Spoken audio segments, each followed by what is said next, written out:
Hello Mysuru, welcome to the podcast Drishtikona the perspective. So ಪ್ರತಿಯೊಬ್ಬರ ಪರ್ಸ್ಪೆಕ್ಷನ್ನ, ಪ್ರತಿಯೊಬ್ಬರ ಆಲೋಚನೆಗಳನ್ನ, ಪ್ರತಿಯೊಬ್ಬರ ಕಾರ್ಯನ ಹೊರಗಡೆ ಆಡಿಯನ್ಸ್ಗಳಿಗೆ ರೀಚ್ ಮಾಡ್ಲಿಕ್ಕೋಸ್ಕರನೇ ಮಾಡಿರುವಂತ ಪಾಡ್ಕಾಸ್ಟ್ ಚಾನಲ್ ಬಂದು ದೃಷ್ಟಿಕೋನ is meant for checking up the people's perception, what they think, and how they are actually working on it. So ಈ ದಿನದ ಪಾಡ್ಕಾಸ್ಟ್ ಗೆಸ್ಟ್ ಆಗಿ ಬಂದಿರುವಂತವರು 3ನೇ ಬಾರಿ MLA ಆಗಿ ಶ್ರೀರಂಗಪಟ್ಟಣ ಕ್ಷೇತ್ರದ MLA ಆಗಿರುವಂತ AB ರಮೇಶ್ ಬಂದಿಸಿದ್ದೇಗೌಡರು ಆಗಿದ್ದಾರೆ. ಸರ್ ನಮಸ್ತೆ, welcome to our podcast sir. ನಮಸ್ಕಾರ. ಸೊ ನೀವು ಹಲವಾರು ವರ್ಷಗಳಿಂದ ಈ ಪೊಲಿಟಿಕಲ್ ಜೀವನದಲ್ಲಿ 3ನೇ ಬಾರಿ ಗೆದ್ದು ಸೇವೆಗಳನ್ನ ಮಾಡ್ತಾ ಇದ್ದೀರಾ. ಇವತ್ತು ನಮ್ದು ನಿಮ್ದು ಒಂದು ಸ್ಮಾಲ್ ಕಾನ್ವರ್ಸೇಷನ್, ನಾವು ಕೆಲವೊಂದು ಪ್ರಶ್ನೆಗಳನ್ನ ಕೇಳಬೇಕು ಅನ್ಕೊಂಡಿದೀವಿ, ಕೆಲವೊಂದು ಉತ್ತರಗಳನ್ನ ಎಕ್ಸ್ಪೆಕ್ಟ್ ಮಾಡ್ತಾ ಇದೀವಿ. So welcome to our channel sir. Okay, thank you. So sir, ನನಗೆ ಓವರ್ ಆಲ್ ಒಂದು ಕ್ಯೂರಿಯಾಸಿಟಿ ಇದೆ ನಿಮ್ಮ ಹತ್ರ. ಸೊ ಫಸ್ಟ್ ಟೈಮ್ ಆಯ್ತು, ಸೆಕೆಂಡ್ ಟೈಮ್ ಆಯ್ತು, ಇದು 3ನೇ ಬಾರಿ ವಿನ್ ಆಗಿದ್ದೀರಲ್ಲ. ಸೊ ಒಂದು ಹಿಂಟ್ ಆರ್ ಸೀಕ್ರೆಟ್ ಏನು ಸರ್ ಆ ವಿನ್ನಿಂಗ್ ಅಲ್ಲಿ 3ನೇ ಬಾರಿ MLA ಆಗಿರೋದಕ್ಕೆ? ವಾಟ್ ಈಸ್ ದ ಸೀಕ್ರೆಟ್ ಅಂತ ಹೇಳ್ತೀರಾ?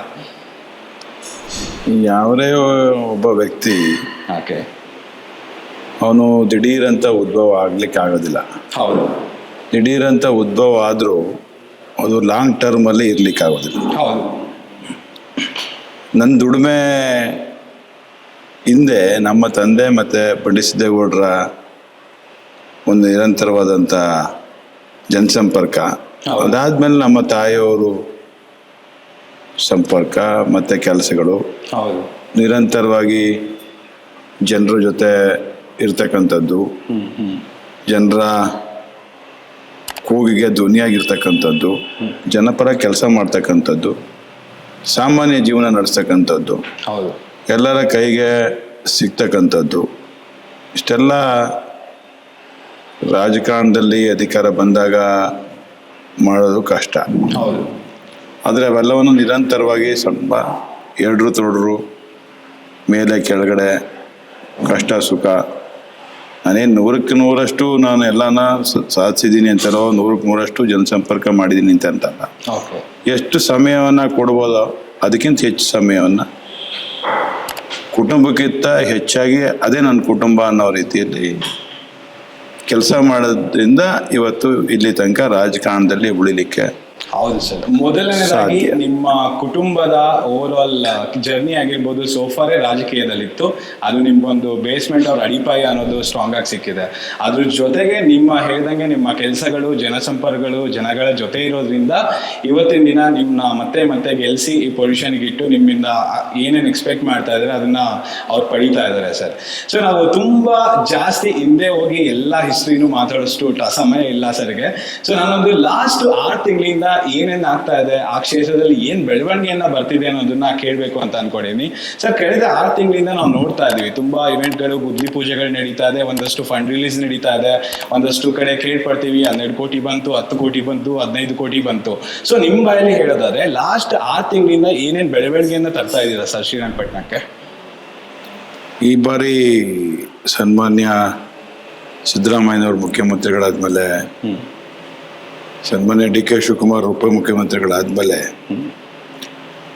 ಗ್ಯಾರಂಟಿ ಜೊತೆಯಲ್ಲಿ ಕ್ಷೇತ್ರದ ಅಭಿವೃದ್ಧಿಗೆ ಕೆಲಸ ಮಾಡಲಿಕ್ಕೆ ಭಾಳಷ್ಟು ಒತ್ತು ಕೊಟ್ಟು ನಮಗೆ ಸಹಕಾರ ಕೊಡ್ತಾ ಇದ್ದಾರೆ. ಓಕೆ. ಹಾಗೆ ಚಾಮುಂಡೇಶ್ವರಿ ವಿದ್ಯುತ್ ಸರಬರಾಜು ನಿಗಮದ ಅಧ್ಯಕ್ಷರಾಗಿ ಮಾಡಿ, ಹೌದು, ಒಂದು ಮೈಸೂರು ವಿಭಾಗಕ್ಕೆ ಅದು ಚಾಮುಂಡೇಶ್ವರಿ ವಿದ್ಯುತ್ ಸರಬರಾಜು ನಿಗಮ ಬರ್ತದೆ, ಒಂದು 5 ಜಿಲ್ಲೆಗೆ. ಹೌದು. ಅಲ್ಲಿ ಅಧ್ಯಕ್ಷರಾಗಿ ಮಾಡಿ ಕೆಲಸ ಮಾಡಲಿಕ್ಕೆ ಅವಕಾಶ ಕೊಟ್ಟಿದ್ದಾರೆ. ಹೌದು. ಇಷ್ಟೆಲ್ಲ ಮಾಡಲಿಕ್ಕೆ ಕಾರಣಕರ್ತರು, ಇಷ್ಟೆಲ್ಲ ನಾನು ಮಾಡ್ತಾ ಇದ್ದೀನಿ ಅಂದರೆ ಕಾಂಗ್ರೆಸ್ ಪಕ್ಷ, ಅದರ ನೇತೃತ್ವ ವಹಿಸಿರ್ತಕ್ಕಂಥ ಸನ್ಮಾನ್ಯ ಸಿದ್ದರಾಮಯ್ಯನವರು, ಗೌರವಾನ್ವಿತ DK ಶಿವಕುಮಾರ್ ಅವರ ಸಹಕಾರ, ನಮ್ಮ ನೆಚ್ಚಿನ ಜಿಲ್ಲಾ ಉಸ್ತುವಾರಿ ಸಚಿವರಾದಂಥ ಚಲುವರಾಯಸ್ವಾಮಿ ಅವರ ಒಂದು ಮಾರ್ಗದರ್ಶನ, ಹೌದು, ಇವತ್ತು ಇಷ್ಟೆಲ್ಲ ಕೆಲಸ ಮಾಡಲಿಕ್ಕೆ ಸಾಧ್ಯ ಆಗಿದೆ. ಹೌದು. ಒಂದು ಜನಪರವಾಗಿ ನಾವೇನೆಲ್ಲ ಶ್ರೀರಂಗಪಟ್ಟಣ ಒಂಥರ ಪ್ರವಾಸೋದ್ಯಮ ಸ್ಥಳ, ಹೌದು, ಪಾರಂಪರಿಕ ನಗರ, ಹೌದು, ಹಿಸ್ಟಾರಿಕಲ್ ನಗರ, ಏನೆಲ್ಲವನ್ನ ಐಡೆಂಟಿಫೈ ಮಾಡ್ಬೋದು ಶ್ರೀರಂಗಪಟ್ಟಣವನ್ನು, ಆ ಥರ ಎಲ್ಲ ಐಡೆಂಟಿಫೈ ಮಾಡ್ಬೋದು. ಹಿಂದೆ ಬೆಂಗಳೂರು ಸಿಲಿಕಾನ್ ನಗರ ಆಗಕ್ಕೆ ಮುಂಚೆ, IT BT ಕ್ಷೇತ್ರ ಪ್ರಾರಂಭ ಆಗೋಕ್ಕೆ ಮುಂಚೆ ಭಾರತದ ಪುಟದಲ್ಲಿ ಹೊರದೇಶಗಳಲ್ಲಿ ದೆಹಲಿ ಬಿಟ್ಟರೆ ಒಂದಷ್ಟು ನಗರ ಪ್ರದೇಶಗಳನ್ನ ಬಿಟ್ಟರೆ ಬೇಗ ಐಡೆಂಟಿಫೈ ಮಾಡ್ತಕ್ಕಂಥ ಒಂದು ಸ್ಥಳ ಏನಿದ್ರೆ ಅದು ಶ್ರೀರಂಗಪಟ್ಟಣ. ಶ್ರೀರಂಗಪಟ್ಟಣ ಅದು ಶ್ರೀರಂಗನ ಆಶೀರ್ವಾದ, ಶ್ರೀರಂಗಪಟ್ಟಣದಲ್ಲಿ ಆಳಿದ ಅರಸರು, ಹಿಸ್ಟರಿ, ಹಿಸ್ಟ್ರಿ, ಟಿಪ್ಪು ಸುಲ್ತಾನ್ ಅವರ ಒಂದು ಕಾರ್ಯವೈಖರಿ, ಹೌದು ಹೌದು, ಅವ್ರ ಹೋರಾಟದ ಒಂದು ಹಿನ್ನೆಲೆ, ಹೌದು, ಇಷ್ಟೆಲ್ಲ ಶ್ರೀರಂಗಪಟ್ಟಣ ಐಡೆಂಟಿಫಿಕೇಶನ್ ಮಾಡಲಿಕ್ಕಿದೆ. ಹೌದು, ಭಾಳ ಪ್ರವಾಸೋದ್ಯಮಕ್ಕೆ ಹೆಚ್ಚು ಒತ್ತು ಕೊಟ್ಟು ಕೆಲಸ ಮಾಡ್ಬೋದು. ಹೌದು, ಹೆಚ್ಚು ಪ್ರಾಮುಖ್ಯತೆ ಇರ್ತಕ್ಕಂಥ ಸ್ಥಳ ಅದು. ಹೌದು, ಜೊತೆಗೆ ಅದು 100ಕ್ಕೆ ನೋಡಿದ್ರೆ ನಾವು ಅಂದ್ಕೊಂಡಿದ್ವಿ ಶ್ರೀರಂಗಪಟ್ಟಣ ಪೂರ್ತ ನೀರಾವರಿ ಪ್ರದೇಶ, ಹೌದು, ಕಾವೇರಿ ನದಿ ಸುತ್ತ ಹರಿದಿದೆ ಅಂತ. ಅದು ಶ್ರೀರಂಗಪಟ್ಟಣ ದ್ವೀಪ ಅಷ್ಟೇ. ಹೌದು, ಶ್ರೀರಂಗಪಟ್ಟಣ ತಾಲೂಕಲ್ಲಿ ಸುಮಾರು 51% ನೀರಾವರಿ ಇಲ್ಲದೆ ಇರೋ ಪ್ರದೇಶ. ಹೌದು, ನೀರಾವರಿ ಇರ್ತಕ್ಕಂಥ ಪ್ರದೇಶ 49% ಮಾತ್ರ. ಹೌದಾ? ಓಕೆ. 51% ಇರ್ತಕ್ಕಂಥ ಜನಕ್ಕೆ ಏನೆಲ್ಲ ಒದಗಿಸ್ಕೊಡ್ಬೋದು, ಲಿಫ್ಟ್ ಇರಿಗೇಷನ್ ಮುಖಾಂತರ, ಕುಡಿ ನೀರಿನ ಯೋಜನೆ ಇರ್ಬೋದು, ಅವರ ಕೆರೆ ಕಟ್ಟೆಗಳನ್ನ ತುಂಬಿಸ್ತಕ್ಕಂಥದ್ದು ಇರ್ಬೋದು, ಅವ್ರಿಗೆ ಸೌಲಭ್ಯಗಳನ್ನ ಒದಗಿಸ್ಕೊಡೋ ದಿಕ್ಕಿನಲ್ಲಿ ಅನೇಕ ಯೋಜನೆಗಳನ್ನ ಪ್ರಾರಂಭ ಮಾಡಿ ನಮ್ಮ ತಂದೆಯವರ ಒಂದು ಆಸೆಗಳೇನಿತ್ತು ಅವೆಲ್ಲವನ್ನು ಅನುಷ್ಠಾನಗೊಳಿಸೋದ್ರ ಮುಖಾಂತರ ಜನಪರವಾಗಿ ಕೆಲಸ ಮಾಡಲಿಕ್ಕೆ ಹೊರಟಿದ್ದೇವೆ. ಕೆಲಸ ಮಾಡ್ತಕ್ಕಂಥ ಸಂದರ್ಭದಲ್ಲಿ ಸ್ವಲ್ಪ ಆಗಾಗ ಸ್ವಲ್ಪ ಸಿಟ್ಟು ಬರ್ತದೆ, ಅಡೆತಡೆಗಳು ಇರ್ತದೆ, ಸಿಟ್ಟು ಬರ್ತದೆ. ನನ್ನದೊಂದು ಸ್ವಲ್ಪ ನನ್ನ ವೀಕ್ನೆಸ್ ಅದು. ಆದರೆ ನನ್ನ ಕೆಲಸ ಅದೆಲ್ಲವನ್ನ ಮುಚ್ಚಾಕ್ತಾ ಬಂದಿದೆ. ಕಳೆದ 6 ತಿಂಗಳಿಂದ ಯಾವ್ಯಾವ ಪ್ರಾಜೆಕ್ಟ್, ಯಾವ್ಯಾವ ಯೋಜನೆಯನ್ನ ತಂದಿದ್ದೀರಾ ಸರ್ ಶ್ರೀರಂಗಪಟ್ಟಣಕ್ಕೆ? ಈ ಸರ್ಕಾರ, ಕಾಂಗ್ರೆಸ್ ಪಕ್ಷದ ಸರ್ಕಾರ ಬಂದ ಮೇಲೆ ಕಳೆದ 2 ವರ್ಷದಿಂದ 2 ವರ್ಷದಿಂದ ಓಕೆ, ನಿತ್ಯ ನಿರಂತರವಾಗಿ ನೀರಾವರಿಗೆ ಸುಮಾರು ಈಗ ಇವತ್ತಿನ ಕ್ಯಾಬಿನೆಟ್ನಲ್ಲಿ 50 ಕೋಟಿ ರೂಪಾಯಿ ಅನುದಾನವನ್ನ CDS ನಾಲೆಗಳ ಅಭಿವೃದ್ಧಿಗೆ, ಅದರ ನಾಲೆ ಅಂಡ್ ನೀರಾವರಿ ಅಭಿವೃದ್ಧಿ ಯೋಜನೆ 50 ಕೋಟಿ ರೂಪಾಯಿ ಅನುದಾನ ಇವತ್ತು ಬಜೆಟ್ನಲ್ಲಿ ಇವತ್ತು ಕ್ಯಾಬಿನೆಟ್ನಲ್ಲಿ ಸ್ಯಾಂಕ್ಷನ್ ಮಾಡಿದ್ದಾರೆ. ಇನ್ನೂ ಒಂದು 60 ಕೋಟಿ ರೂಪಾಯಿ ಅಷ್ಟು ಸ್ಯಾಂಕ್ಷನ್ ಮಾಡ್ತಕ್ಕಂಥದ್ದಕ್ಕೆ ಚಾಲನೆ ಕೊಟ್ಟಿದ್ದೀವಿ. ಒಂದು ನೆಕ್ಸ್ಟ್ ಕ್ಯಾಬಿನೆಟಲ್ಲೋ ಇನ್ನೊಂದು 15 ದಿವಸದಲ್ಲಿ ಅದು ಆಗ್ತದೆ. ಈ ಥರ ಕಳೆದ 2 ವರ್ಷಗಳಿಂದ ಸತತವಾಗಿ ಒಂದು 200 ಕೋಟಿಯಷ್ಟು ನೀರಾವರಿಗೆ ಸಂಬಂಧಪಟ್ಟಂತೆ, ನನಗೆ ಮಂಡ್ಯ ತಾಲೂಕಲ್ಲೂ ನನಗೆ 2 ಹೋಬಳಿ ಬರ್ತದೆ, ಅಲ್ಲಿಯ ಪ್ರದೇಶಕ್ಕೆ ನಮ್ಮ CDS, ಗುರ್ಜಾ ನಾಲೆ ಹಾಗೂ ಅದಕ್ಕೆ ಉಪನಾಲೆಗಳು, ವಿಸಿಗೆ ಬರ್ತಕ್ಕಂಥ ವಿಸಿ ನಾಲೆಗೆ ಬರ್ತಕ್ಕಂಥ ಎಲ್ಲ ಡಿಸ್ಟ್ರಿಬ್ಯೂಟ್ರಿಗಳು, ಕಾವೇರಿ ಬ್ರಾಂಚು, ಕೊನೆ ಭಾಗಕ್ಕೆ ನೀರು ತಗೊಂಡು ಹೋಗ್ಲಿಕ್ಕೆ ಏನೆಲ್ಲ ಶ್ರಮ ಆಗ್ಬೋದು, ಅವ್ರಿಗೆ ಓಡಾಡಲಿಕ್ಕೆ ರಸ್ತೆ ಇರ್ಬೋದು, ಗ್ರಾಮೀಣ ಸಂಪರ್ಕ ಇರ್ಬೋದು, ಕೊನೆ ಭಾಗ ತಗೊಂಡು ಹೋಗ್ಬೇಕಾದಂಥ ಡಿಸ್ಟ್ರಿಬ್ಯೂಟ್ರಿಗಳು, ಮೈನರ್ಗಳ ಕೆಲಸ ಎಲ್ಲವನ್ನ ಪ್ರಾರಂಭ ಮಾಡಿದ್ದೀವಿ. ಒಂದಂತ ಆಗಿದೆ, ಇನ್ನೊಂದಂತ ಆಗಬೇಕು. ಈಗ ಸ್ವಲ್ಪ ಆಗುತ್ತೆ. ಮುಂದೆನೂ ಸಲ ಸುಮಾರು 106 ಕೋಟಿ ರೂಪಾಯಿಗಳನ್ನ ಅನುದಾನ ತಂದು ಎಲ್ಲವನ್ನ ಹಂತವಾಗಿ ಮಾಡಲಿಕ್ಕೆ ಪ್ರಯತ್ನ ಮಾಡ್ತಾ ಇದ್ದೀನಿ. ಕಾಂಗ್ರೆಸ್ ಪಕ್ಷದ ಸರ್ಕಾರ ಹಣ ಇಲ್ಲ, ಅನುದಾನ ಇಲ್ಲ ಅನ್ನುವಂಥದ್ದು ಒಂದು ದೂರಿದೆ. ಆದ್ರೆ ಸುಮ್ಮನೆ ಹೇಳ್ತಾರೆ, ನಮಗೆ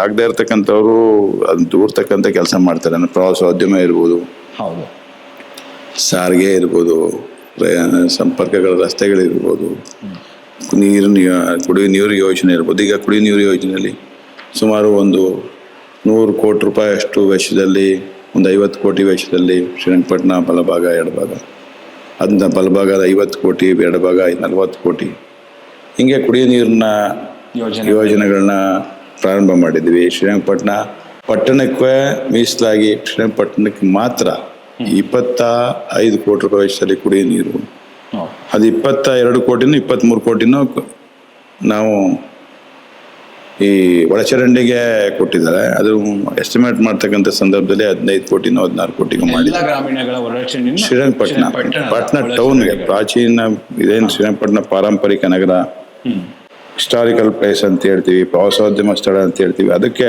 ಏನು ಕಾವೇರಿ ತಾಯಿಗೆ ಕುಲುಷಿತಗೊಳ್ತಾ ಇದೆ, ಕುಲುಷಿತ ನೀರು ಬಿಡ್ತಾ ಇದ್ದಾರೆ ಅಂತ ಒಂದು ದೂರಿದೆ. ಅದಕ್ಕೋಸ್ಕರ ಅದನ್ನ ಅಪ್ರೂವಲ್ ಮಾಡಿಸಿದ್ವಿ. 15 ಕೋಟಿ ರೂಪಾಯಿ ಈಗ ಎಸ್ಟಿಮೇಟ್ ಮಾಡಿ ಟೆಂಡರ್ ಆಗಿ ಕೆಲಸ ಮಾಡ್ತಾ ಇದ್ದಾರೆ. ಇನ್ನೂ ಒಂದು 7 ಕೋಟಿ 8 ಕೋಟಿ ಬಾಕಿ ಇದೆ. ಅದಕ್ಕೂ ಪ್ರಾರಂಭ ಮಾಡಿದ್ದಾರೆ ಎಸ್ಟಿಮೇಟ್ ಮಾಡಲಿಕ್ಕೆ. ಅದು ಕೆಲಸ ಮಾಡ್ತೀವಿ. ಏನು ನೀರಾವರಿಗೆ ಸಂಬಂಧಪಟ್ಟದ್ದಿರ್ಬೋದು, ಕುಡಿಯೋ ನೀರಿಗಿರ್ಬೋದು, ಏನು ಗ್ರಾಮೀಣ ಪ್ರದೇಶದ ಮೂಲಭೂತ ಸೌಲಭ್ಯಗಳಿರ್ಬೋದು, ಎಲ್ಲವನ್ನ ಮಾಡ್ತಾ ಇದ್ದೇವೆ, ಕೆಲಸ ಮಾಡ್ತಾ ಇದ್ದೇವೆ. ಮತ್ತು ನಾನು ಚಾಮುಂಡೇಶ್ವರಿ ವಿದ್ಯುತ್ ಸರಬರಾಜು ನಿಗಮದ ಅಧ್ಯಕ್ಷರಾದಮೇಲೆ ರೈತರಿಗೆ ಬೇಕಾದಂಥ ಸಂಪರ್ಕಗಳಿರ್ಬೋದು, TCಗಳ ಬದಲಾವಣೆ ಇರ್ಬೋದು, ಏನು ಮಾಡಲ್ ವಿಲೇಜಸ್ ಅಂತೇಳಿ ಇಡೀ ಊರನ್ನ ಹಳೆಯ ಕಾಲದ್ದೆಲ್ಲ ಬದಲಾಯಿಸಿ ಹೊಸದಾಗಿ ಮಾಡ್ತಕ್ಕಂಥದ್ದು, ರೀಕಂಡಕ್ಟಿಂಗ್ ವ್ಯವಸ್ಥೆ ಮಾಡ್ತಕ್ಕಂಥದ್ದು, AV ಕೇಬಲ್ ಆಗ್ತಕ್ಕಂಥದ್ದು, ಕೊನೆ ಭಾಗಕ್ಕೆ ಯಾರಿಗೆ ವಿದ್ಯುತ್ ಸಂಪರ್ಕ ಇಲ್ವೋ ಅವ್ರಿಗೆಲ್ಲ ವಿದ್ಯುತ್ ಸಂಪರ್ಕ ಕೊಡ್ತಕ್ಕಂಥದ್ದು. ಶ್ರೀರಂಗಪಟ್ಟಣದ ಮೂಲ ಆದಾಯ ಬಂದು ವ್ಯವಸಾಯನೇ ಆಗಿರುತ್ತೆ ಅಲ್ವಾ ಸರ್? ಮೂಲ ವ್ಯವಸಾಯನೇ. ನಾವು ಮೈಸೂರಿನ ಭಾಗ ಆಗಿದ್ರು ನಮಗೆ ಮೂಲ ಆದಾಯ ನಮಗೆ ನಮ್ಮ ಜನಕ್ಕೆ ಇರ್ತಕ್ಕಂಥದ್ದು ವ್ಯವಸಾಯ. ಹೌದು. ಅದ್ರಲ್ಲಿ ಸ್ವಲ್ಪ ಭಾಗ ಬೆಳವಳ ಭಾಗ ಸ್ವಲ್ಪ ನಗರ ಪ್ರದೇಶಕ್ಕೆ ಕೊಂಡ್ಕೊಂಡಿರೋದ್ರಿಂದ ಅಲ್ಲಿ ಸ್ವಲ್ಪ ಬೇರೆ ಬೇರೆ ಪ್ರವಾಸೋದ್ಯಮಕ್ಕೆ ಜೊತೆಗೆ ಮೈಸೂರು ನಗರಕ್ಕೆ ಬಂದು ಕೆಲಸ ಮಾಡಿ ಉದ್ಯೋಗ ಮಾಡಿ ಹೋಗ್ತಕ್ಕಂಥದ್ದು. ಮಂಡಿಕೆ ಹತ್ರ ಇದರಿಂದ ಮಂಡಿಕೆ ಒಂದಷ್ಟು ಕೊತ್ತತ್ತಿ ಹೋಬಳಿ ಹೋಗ್ತಕ್ಕಂಥದ್ದು ಎಲ್ಲ 100ಕ್ಕೆ 70-75 ಭಾಗ ನಾವು ವ್ಯವಸಾಯನ ನಂಬಿ ಜೀವನ ಮಾಡ್ತಕ್ಕಂಥವ್ರು. ಒಂದಷ್ಟು ಜನ ಹೆಚ್ಚು ವಿದ್ಯಾವಂತರು ಇರ್ತಕ್ಕಂಥದ್ದು ಸ್ಥಳ ನಮ್ಮ ಶ್ರೀರಂಗಪಟ್ಟಣ ಕ್ಷೇತ್ರ.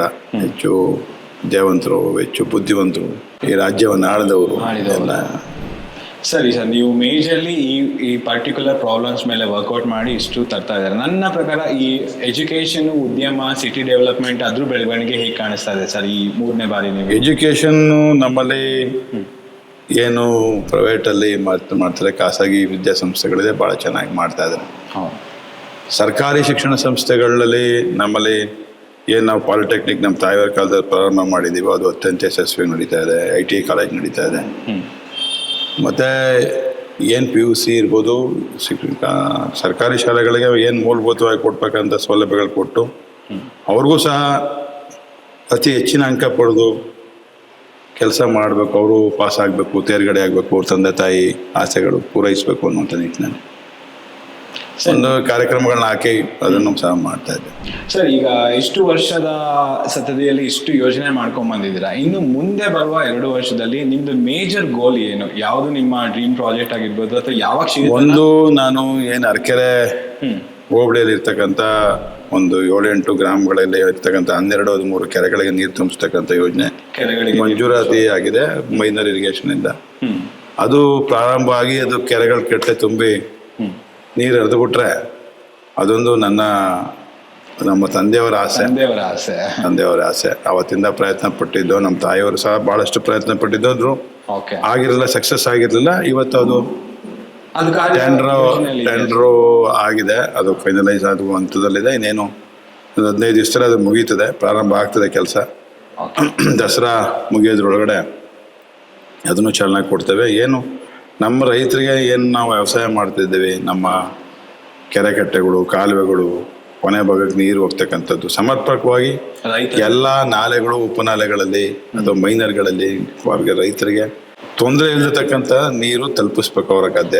ನಮ್ಮ ಭಾವನೆ ಪ್ರಕಾರ KRS ಡ್ಯಾಮ್ ಇರೋದೇ ಪಟ್ಟಣ ಇದರಲ್ಲಿ. ಯಾವಾಗ ಶ್ರೀರಂಗಪಟ್ಟಣ ನೆನೆಸ್ಕೊಂಡ್ರು ನೀರು ನದಿನೇ ಕಾಣಿಸುತ್ತೆ. ಅಲ್ಲಿ ಇಷ್ಟು ನಾಲೆಗಳದ್ದು, ಕುಡಿಯೋ ನೀರ್ದು ಅಂಡ್ ಚರಂಡಿಗಳದ್ದು ಇಷ್ಟು ಪ್ರಾಬ್ಲಮ್ ಇದ್ದು ಅಂಡ್ ಇಷ್ಟು ಕೋಟಿ ಅನುದಾಯ ತಂದು ಇಷ್ಟನ್ನ ಸಾಲ್ವ್ ಮಾಡ್ತಾ ಇದ್ದೀರಾ ಅಂದ್ರೆ ಅದು ಈಗ ನಮ್ಗೆ ಕುತೂಹಲ ಬರೆಸ್ತಾ ಇದೆ. ಅಷ್ಟು ಅದು ಯಾಕಪ್ಪ ಅಂತ ಹೇಳಿದ್ರೆ ನಾಲೆಗಳ ಎಲ್ಲಿ ಬರ್ತದೆ ಅಲ್ಲಿ ಗ್ರೌಂಡ್ ವಾಟರ್ ಇರಲ್ಲ. ಹೌದು, ಗ್ರೌಂಡ್ ವಾಟರ್ಗಳದ್ದು ಬಹಳ ಪ್ರಾಬ್ಲಮ್ ಇದೆ. ಎಲ್ಲಿ ನಾಲೆಗಳು ನೀರು ಬಿಟ್ಟಾಗ ನಮ್ಮ ಬೋರ್ವೆಲ್ಗಳು ರೀಚಾರ್ಜ್ ಆಗ್ತದೆ, ಆ ಕಡೆ ನಿಲ್ಲಿಸ್ಬಿಟ್ಟಾಗ ನಮ್ಮ ಗ್ರೌಂಡ್ ವಾಟ್ರು ಹೋಗ್ಬಿಡ್ತದೆ ಸ್ವಭಾವವಾಗಿ. ನಮ್ಮಲ್ಲಿ ಡ್ರೈ ಲ್ಯಾಂಡಲ್ಲಿ ಅಷ್ಟೊಂದು ನಮ್ಮಲ್ಲಿ ನೀರಿಲ್ಲ, ನಮ್ಮಲ್ಲಿ ಭೂಮಿ ಒಳಗಡೆ ನೀರಿಲ್ಲ. ಅದಕ್ಕೋಸ್ಕರ ಕೆರೆಗಳು ತುಂಬಿಸ್ತಕ್ಕಂಥ ಕೆಲಸ ಮಾಡ್ತಾ ಇದ್ದೀವಿ. ಅನೇಕ ಊರುಗಳಲ್ಲಿ ನಾವು ಕುಡಿ ನೀರು ಸಮಸ್ಯೆ ಇತ್ತು. ನಮ್ಮೆಲ್ಲ ಚೆಕ್ನಳ್ಳಿ, ತೂಗುನಕೆರೆ, ರಾಗಿ ಮುದ್ನಹಳ್ಳಿ, ನೊದೇಕೊಪ್ಪಲು, ಕೋಡಿಶೆಟ್ಟಿಪುರ, ಗಣಂಗೂರು ಈ ಥರ ಕೌಂಟಬಲ್ ಮಾಡ್ತಾ ಹೋದರೆ ಇನ್ನೂ ಗಣಂಗೂರದು, ಕೋಡಿಶೆಟ್ಟಿಪುರದು ಕುಡಿಯೋ ನೀರು ಸಮಸ್ಯೆ ಹಾಗೆ ಜೀವಂತವಾಗಿದೆ. ಏನೆಲ್ಲ ಸರ್ಕಸ್ ಮಾಡಿದ್ರು ಅಲ್ಲಿ ಗ್ರೌಂಡಲ್ಲಿ ನೀರಿಲ್ಲ. ಒಂದಷ್ಟು ಸಮಸ್ಯೆಗಳಿದೆ, ಸಮಸ್ಯೆ ಬಗೆಹರಿಸ್ತಕ್ಕಂಥ ಕೆಲಸ ಮಾಡ್ತಾ ಇದ್ದೆ. ಸರ್ ಮೇಜರ್ಲಿ ನಾನು ಕೇಳೋದಾದ್ರೆ ಈ ಮೇನ್ ನಿಮ್ಮ ಗೋಲ್ಸ್ ಅಲ್ಲಿ ಯಾವುದು ಅಡೆತಡೆಗಳು ಜಾಸ್ತಿ ನಿಮ್ಮ ಕಾರ್ಯಗಳಿಗೆ? ಈಗ ಸೋಫಾರ್ ಜರ್ನಿಯಲ್ಲಿ ನಿಮ್ಗೆ ಆಗಿರೋ ಅಪ್ಸ್ ಆ್ಯಂಡ್ ಡೌನ್ಸ್ಗಳು ಯಾವುದು, ಅಥವಾ ಯಾವ ಯೋಜನೆಗಳು ನೀವು ಅಂದ್ಕೊಂಡು ಅದು ಇನ್ನೂ ಆಗ್ತಾ ಇಲ್ಲ ಅನ್ನೋದು? ಏನು ಕೆಲಸ ಮಾಡಬೇಕಾದ್ರೂ ಅಡೆತಡೆಗಳು ಇದ್ದೇ ಇರ್ತದೆ, ಅಪ್ ಆ್ಯಂಡ್ ಡೌನ್ಸ್ ಇದ್ದೇ ಇರ್ತದೆ. ಅದೆಲ್ಲವನ್ನ ಮೀರಿ ನಿಂತು ಗಟ್ಟಿಯಾಗಿ ನಿಂತಾಗ ಮಾತ್ರ ನಾವು ಕೆಲಸ ಮಾಡಲಿಕ್ಕೆ ಆಗ್ತದೆ. ಹೌದು. ನಮ್ಮ ಒಂದು ಶ್ರಮ, ನಮ್ಮ ಒಂದು ಉಳುಮೆ, ನಮ್ಮ ಒಂದು ಪ್ರಯತ್ನ, ನಮ್ಮ ಒಂದು ಚಿಂತನೆಗಳು ಅನುಷ್ಠಾನಗೊಳ್ಬೇಕಾದ್ರೆ ನಮಗೆ ಏನು ಎಫರ್ಟ್ ಹಾಕಬೇಕು ಅವೆಲ್ಲವನ್ನು ನಾವು ಸುಮ್ಮನೆ ಕೂತ್ರಾಗೋದಿಲ್ಲ. ಕೆಲಸ ಮಾಡ್ತಾ ಇದ್ರೆ ಅದನ್ನ ಮಾಡ್ಲಿಕ್ಕೆ ಸಾಧ್ಯ ಆಗ್ತದೆ, ಇಲ್ಲಾಂದ್ರೆ ಯಾವುದೇ ಕೆಲಸ ಮಾಡ್ಲಿಕ್ಕೆ ಆಗುದಿಲ್ಲ. ಅವೆಲ್ಲವನ್ನ ಇಟ್ಟು ನಾನು ಪ್ರಾಮಾಣಿಕವಾಗಿ ಕೆಲಸ ಮಾಡ್ತಾ ಇದ್ದೆ. ಒಂದು ಏನು ನಮ್ಮ ಸನ್ಮಾನ್ಯ ಉಪಮುಖ್ಯಮಂತ್ರಿಗಳು ಡಿ.ಕೆ. ಶಿವಕುಮಾರ್ ಅವರು ಕಾವೇರಿ ಆರತಿ ಮಾಡಿ ಒಂದು ಅಮ್ಯೂಸ್ಮೆಂಟ್ ಪಾರ್ಕ್ ಮಾಡಬೇಕು ಅಂತ ಏನು ಹೊರಟಿದ್ದಾರೆ. ಅದು ನಿಜವಾಗ್ಲೂ ರೈತರಿಗೆ ಅನುಕೂಲ ಆಗ್ತದೆ. ಏನು ರೈತರಲ್ಲಿ ಒಂದು ಗೊಂದಲ ಏನಿದೆ, ಆ ಗೊಂದಲ ಇಲ್ವೇ ಇಲ್ಲ. ಅದು ಅವರು PPP ಪ್ರೋಗ್ರಾಮಲ್ಲಿ ಪಬ್ಲಿಕ್ ಪಾರ್ಟ್ನರ್ಶಿಪ್ಪಲ್ಲಿ ಅದು ಮಾಡ್ತಾ ಇರ್ತಕ್ಕಂಥದ್ದು. ಸುಮಾರು 2,000 ಕೋಟಿ ವೆಚ್ಚ, 2,500 ಕೋಟಿ ವೆಚ್ಚ.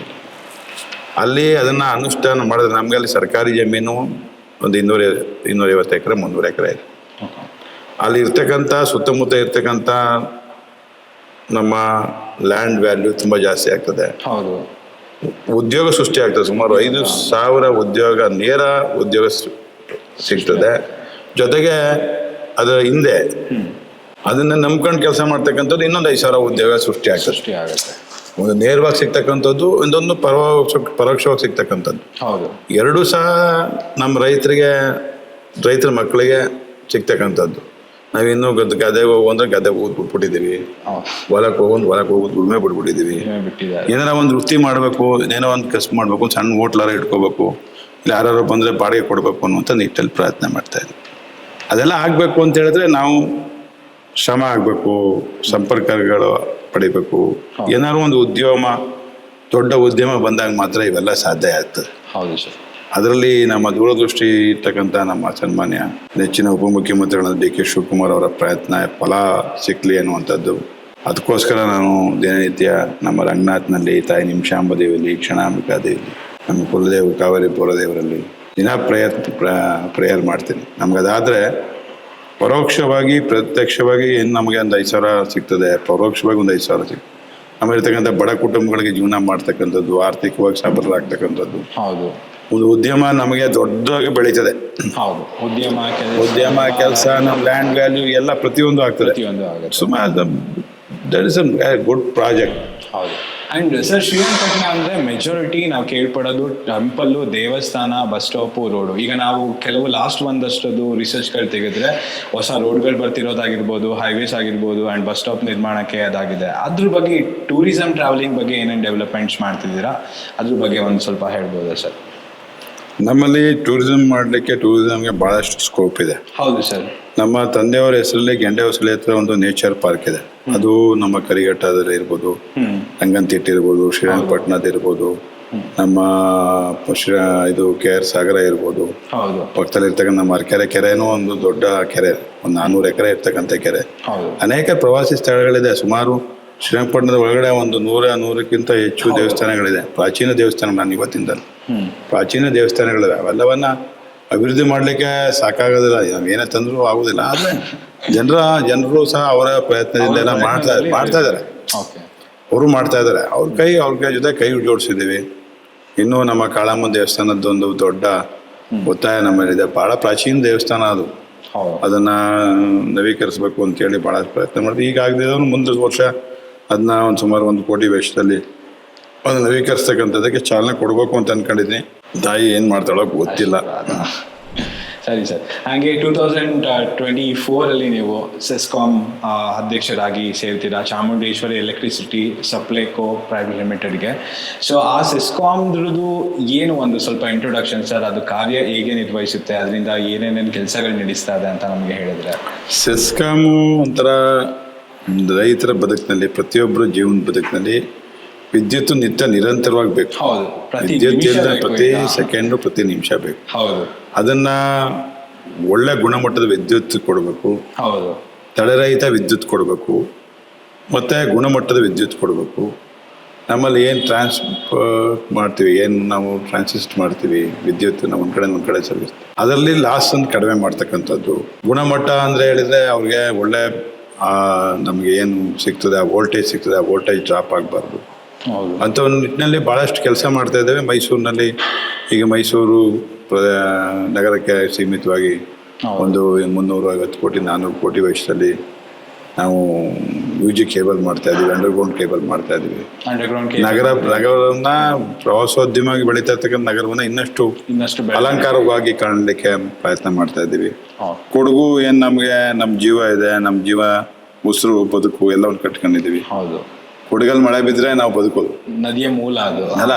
ಕೊಡಗಲ್ ನದಿ ಮೂಲ, ಅದರಿಂದ ಮಳೆ ಬಿದ್ರೆ ನಾವು ಬದುಕು. ಅಲ್ಲಿ ಪ್ರತಿ ವರ್ಷ ದೊಡ್ಡ ಮಳೆ ಬೀಳ್ತಾ ಇದ್ದ ಸಂದರ್ಭದಲ್ಲಿ ಅಲ್ಲಿರ್ತಕ್ಕಂಥ ಜನಕ್ಕೆ ವಿದ್ಯುತ್ ಸಂಪರ್ಕ ಕೊಡೋದಾಗುತ್ತೆ.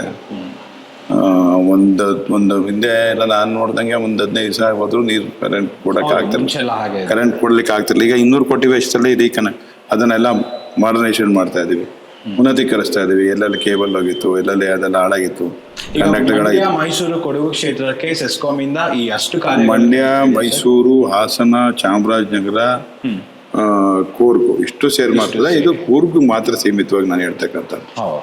ಇನ್ನೂ ಅನೇಕ ಕೆಲಸಗಳು ಮಾಡಬೇಕು. ನಮ್ಮಲ್ಲಿ ಹಣಕಾಸಿನ ಲಭ್ಯತೆ ಕಡಿಮೆ ಇರ್ತಕ್ಕಂಥದ್ರಲ್ಲೇ ಎಷ್ಟು ಸಾಧ್ಯ ಆಗ್ತದೋ ಅಷ್ಟೆಲ್ಲವನ್ನ ಮಾಡ್ತಾ ಇದೆ. ಹೌದು. ಸೊ ಮೈಸೂರು ಅಂದ್ರೆ ದಸರಾ, ಮೈಸೂರು ಅಂದ್ರೆ ಆ ದಸರಾ, ಆನೆ ಅಂಡ್ ಈ ತರ ನಗರದಲ್ಲಿ ಬೆಳೆದಿರೋರು. ಸೊ ಸೆಸ್ಕಾಂ ಇಂದ ಮೈಸೂರು ದಸರಾಗೆ ಏನ್ ಕಾಂಟ್ರಿಬ್ಯೂಷನ್ ಆಗ್ತಾ ಇದೆ, ನಿಮ್ ಕಡೆಯಿಂದ ಏನೇನೆಲ್ಲ ಅಲ್ಲಿಗೆ ಕಾಂಟ್ರಿಬ್ಯೂಟ್ ಆಗ್ತಾ ಇದೆ ಸರ್?